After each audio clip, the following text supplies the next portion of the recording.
I used to be the least confident person ever. Perhaps I put on a good mask, but deep inside I was insecure. I was second guessing every single thing that I did. I was afraid to put myself out there. Man, was that really, really hard for me to deal with. If that resembles you at all, if you can relate to those feelings, I think you'll learn a lot from these 6 golden rules that I've developed throughout my process of self-development. It's helped me a ton, and I hope that it can do the same thing for you. My name is Jun Yu. If you're new to the channel, welcome. If you're returning, welcome back. I'm super excited about this video. Confidence is probably one of the biggest questions that I get in my Instagram DMs, and something that I really wanted to address. You see, confidence is not something that is this gift for people. I truly believe it's a skill. It's something that we can take actionable steps towards. And hopefully in this video, you learn about those steps, you learn about those goals that you can take on yourself. So with that being said, sit back, relax, and enjoy the video. You have to do the work. There is no way to sugarcoat that. There is no way to get around that. It's the truth, and it's a hard-hitting truth. I'm not somebody that believes in fake it till you make it. I'm not somebody that believes you should lean into a facade. I'm not somebody that believes that all you need is to shout positive affirmations into the mirror. I think that that has its place in terms of the positive self-talk, but there needs to be something more permanent than that, because we know how devastating the world can be, how devastating our lives can be, and eventually something's gonna be handed to you that's much bigger than that facade, bigger than that mask, and it will crush you. It will crush your confidence, and that's not what I want for you. So Alex Hormozi has this powerful quote. He says, confidence is having an undeniable stack of proof that you are exactly who you say that you are. And I absolutely agree with it. It's outworking your self-doubt. It's about having a body of work that shows, hey, this was really difficult. I really didn't want to persevere. I wanted to give up, and I still made it through, and I still did a good job. If you have multiple instances of that, that is having that stack of proof that you are exactly who you say that you are in terms of being a confident, in terms of being a resilient, in control individual, right? And so if you say that you are a good student, put yourself through the challenge of going through these difficult courses with grappling this really difficult, complex concepts and not giving up, right? It's not about getting an A right off the bat. It's about, okay, if you got a C, if you got a D, how can you continue improving so that you can get the final grade that you want? It's about never giving up. It's about not thinking, is this gonna be pretty? It's just about putting your head down and getting that work done. It's the same thing with if you say that you're a successful business mind, right? Start a business, right? Continuously fail and learn how to run the business, make money, have success. And that is having that stack of proof that you are exactly who you say that you are. So don't run away from the challenges. Don't run away from the difficulties. Those things, it's in the discomfort that you grow. Never forget that. And it's when you can look back on it, whenever you're facing something in the present that's really difficult, you look back on that body of work and say, I've done it in the past, I can do it again. And that bodes really well for your confidence. Keep your promises. Look, anybody can make a promise. It's those highly successful individuals that can actually execute and actually follow through with their promises, get this, long after the mood in which they originally set those promises in subside, because they will subside, right? Anybody, I'm telling you, anybody can be high achievers when the emotions are high, when the motivation is high, when they're really excited about their work. But it's those days in which you don't feel like doing it. It's those days in which you'd rather be doing anything else. You'd rather not wake up early. You'd rather just procrastinate, right? It's those days in which you can show up for yourself still, that you can still follow through with your promises, that it says so much about your self-worth, right? It says so much about how you value your own words.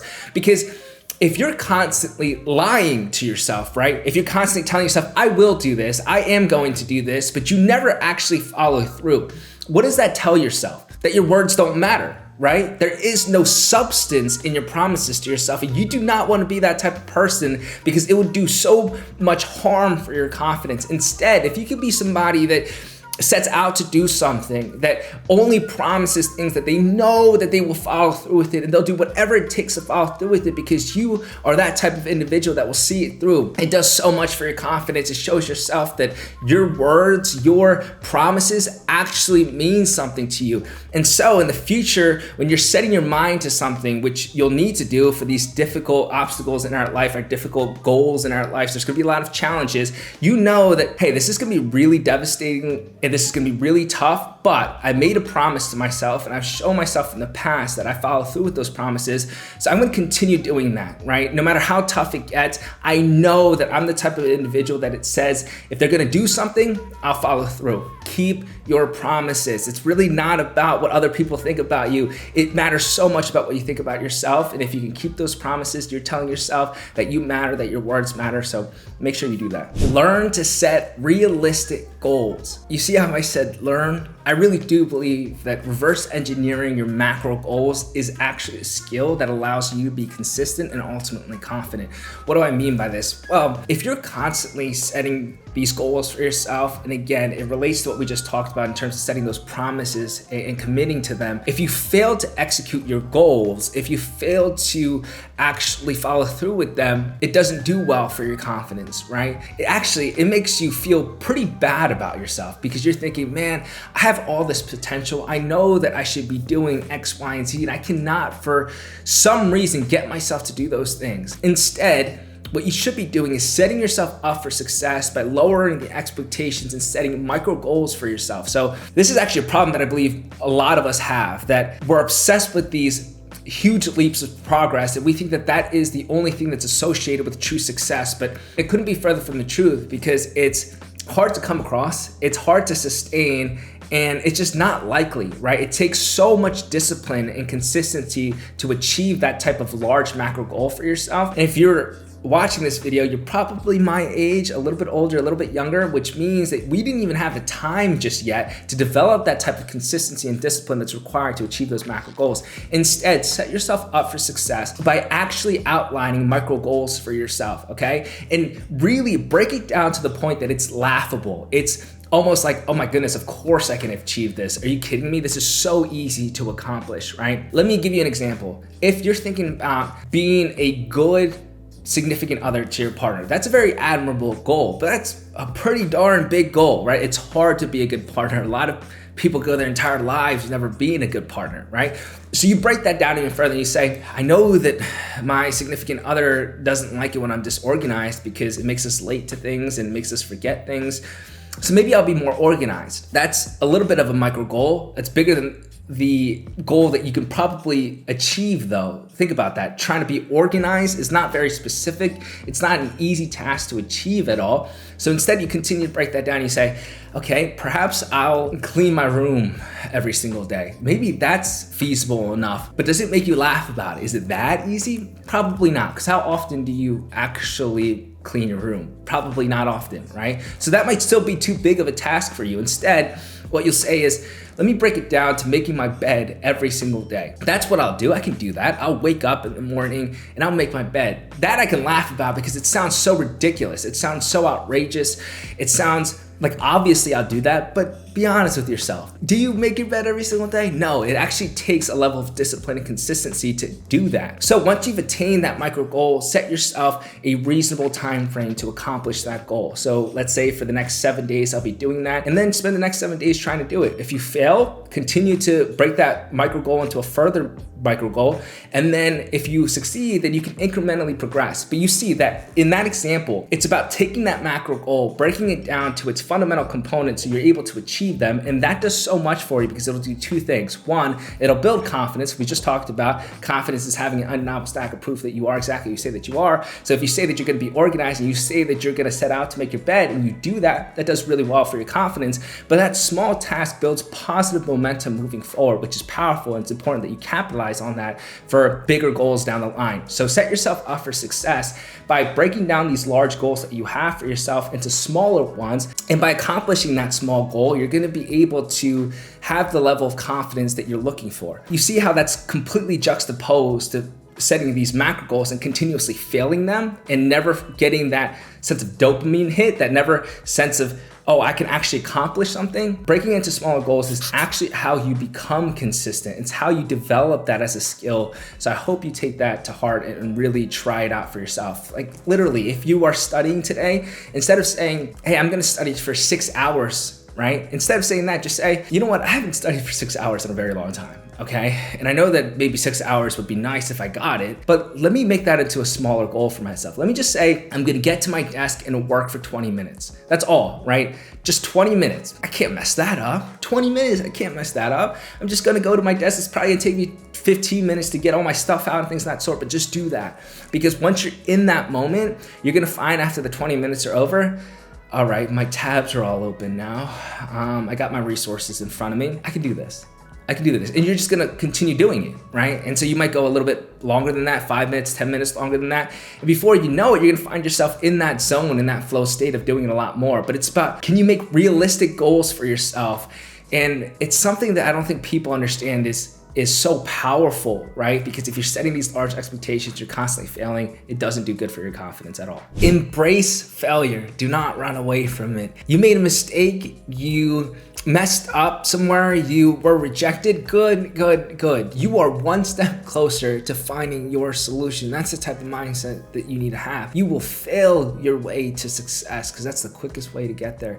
You see, nobody's path is linear. And yours isn't either, but you are exactly where you're supposed to be on yours. Never forget that. Don't question that. It's those individuals that can be bold in their failure, that can put themselves out there, that will learn from those failures the most, that will be able to make progress the quickest, right? You're in class and you think that you know the answer, be confident with it, say it. And even if you're wrong, great, you'll learn from it. You know the hypercorrection effect, you'll leverage it there. You have somebody to your left and you have somebody to your right that's laughing at you, that's making fun of you, forget them, right? They're probably losers anyway. If you are afraid of failure, you will never be able to put yourself in a situation where you're gonna make those types of progress that you want. You will always be holding yourself back and you don't want that, okay?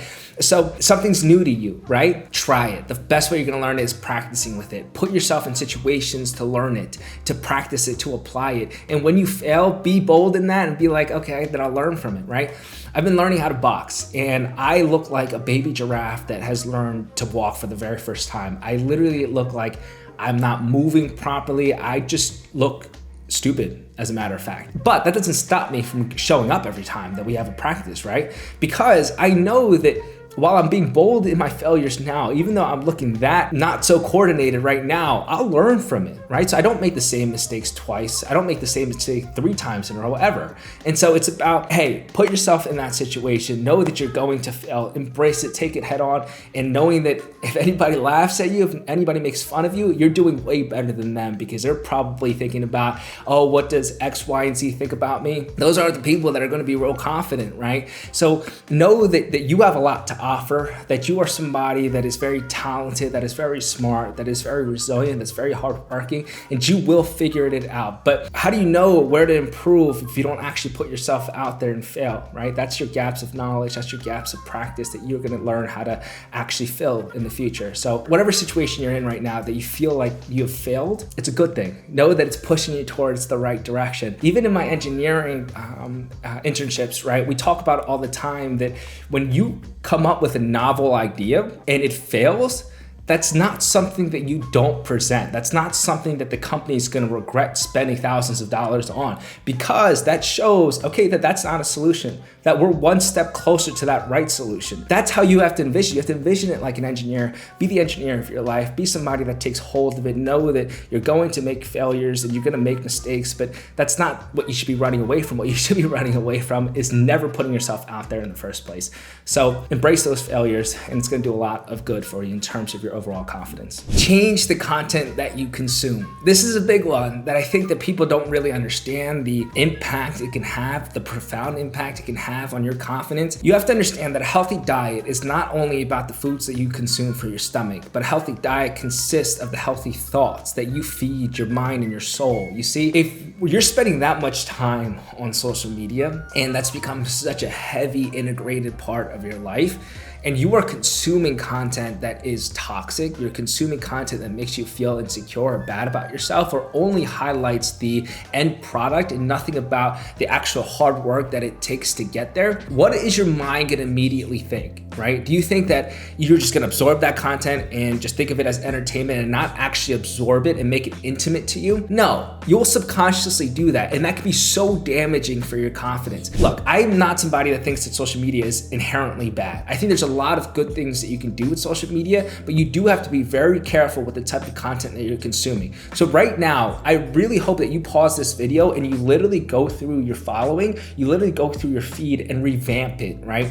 If you find creators that are making you feel bad about yourself, or creators that promote toxicity or promoting a lot of negative thoughts, unfollow them right now. That mental space that you have, you must protect it. It's so precious. You need to prioritize that. So unfollow those individuals and start to follow individuals that do inspire you, that do encourage you, that tell you that hard work is good, that it's okay to not be 100% where you want to be. It's okay that you're in the midst of a struggle. It's okay that you don't know what you're doing, but you can continue persevering through. It's okay to learn things from creators that are smart, that have done what you have wanting to do, right? It's good that you have those types of creators to inspire you and to motivate you and to teach you. And so revamp your feed so it's filled with creators like that. And that will do so much for yourself, because every time that you open up your phone, every time you open up those apps, you'll be greeted by positive thoughts that will influence your mind. You're not greeted by toxicity. And in doing so, it has a huge impact on your confidence, right? If you're constantly being supported and encouraged and pushed in the right direction, you don't think that'll make you a better person? You don't think that will help you develop your confidence and your self-awareness? It absolutely will. So change the content that you consume. Change the people you surround yourself with. This relates to the prior point in terms of protecting your mental space, understanding that it is so precious, that negative thoughts will infiltrate your mind and do so much harm for your confidence. You don't want that. And just as much as content is going to influence you, people will influence you that much more. And if you're constantly surrounded by those that tease you, that make fun of you, that bring you down, I'm not talking about in a joking manner, in a fun way. I'm talking about, you know that they mean it, right? You know that they think that they're better than you, or people that when you share good news with them, they're thinking, yeah, that's not that big of a deal. I don't know why you're so proud of yourself. Or when you are going through a really tough time, they immediately go with something that they're struggling with and try to top you or one up you and say, oh, I'm going through something so much worse. What you're going through means nothing. If you're around those types of individuals, get out. I know that you're thinking, oh my goodness, if I leave that type of group, then I'm going to be so lonely. Look, I get it. That is a fear. And that's a fear that I had for myself when I first realized the type of environment that I was putting myself in constantly. But you have to separate yourself from the negativity, and you'll find that with that increased time, with that increased mental capacity, that increased level of focus that you're gonna have, you can do so much of the things that actually matter to you, things that align with your values. If you're constantly putting yourself in those situations of being around those hateful people, just naturally that type of negativity will rub off on you, and you're going to become somebody that you don't want to be. And by the time that you wake up to that reality, you might think that it's a little bit too late. So I don't want that for you. Start to remove yourself from the negativity, develop those skills that you have, develop those types of passions that you have, make yourself the most attractive version of yourself, develop that confidence. And I promise you, once you do that, you become the like-minded group starter. You're the person that is the magnet in which you gather those types of individuals. It becomes a very powerful thing, because that community is the type of community that you want. That's the type of community that will encourage you, that will motivate you, that will inspire you, that will keep you accountable. Don't be afraid to separate yourself from the negativity and work on yourself so that you can ultimately have the type of community that you want. Now, that's for the type of people that don't have anybody good around them. But if you do have people that are like that already, just start to separate yourself from those negative ones, and then spend more time with the positive influences in your life. Continue to pick their brains, continue to be in their environment, because positivity will do the same. It'll infiltrate you, it'll rub off on you, and that's what you want. You want that type of good energy in your life. And I have to make this an additional point of emphasis, because you have to understand how important it is to protect that mental space. Okay, we talked about the content, we're talking about the people around you, but it's literally how you actually program your days, right? It's about how you schedule your days. If the first thing that you're doing in the morning is scrolling through social media and going through that doom scroll, and you're constantly feeding it negativity, if you're going throughout your day and you're hanging out with people that are spreading constant negativity, your mind just doesn't know what to do, and it gets sucked up in that. You want to develop a mental armor, an armor on your mind, right? You want it to be protected by your intentions, right? Your values. You don't want anything to impede on that. That's why I think that it's so important that you start your days off with setting your intentions through journaling. I just wanted to throw that in there because that's important, right? Because it's inevitable that there's going to be some negativity that comes your way throughout the day. If you can start with putting that mental armor on, it does so much good for you, because you can start to realize, hey, that doesn't actually matter to me. Whatever they say doesn't actually matter to me. I have that mental armor. I have that protections. So I think that's an important thing to do. With that being said, that wraps up all the points of this video. I hope that you enjoyed it. I hope that you learned a lot from it. Confidence is something that I think we all strive to have a little bit more of. And the more we can understand that it's actual work, that it's actual things that we can practically do, take actionable steps towards, it might seem scary at first, but hopefully at the same breath, it's relieving to know that there is something we can do about it. If you learned a lot, or if you have any questions, please leave them in the comments below. And of course, subscribe. And until next time, please take care. And I will see you at the top.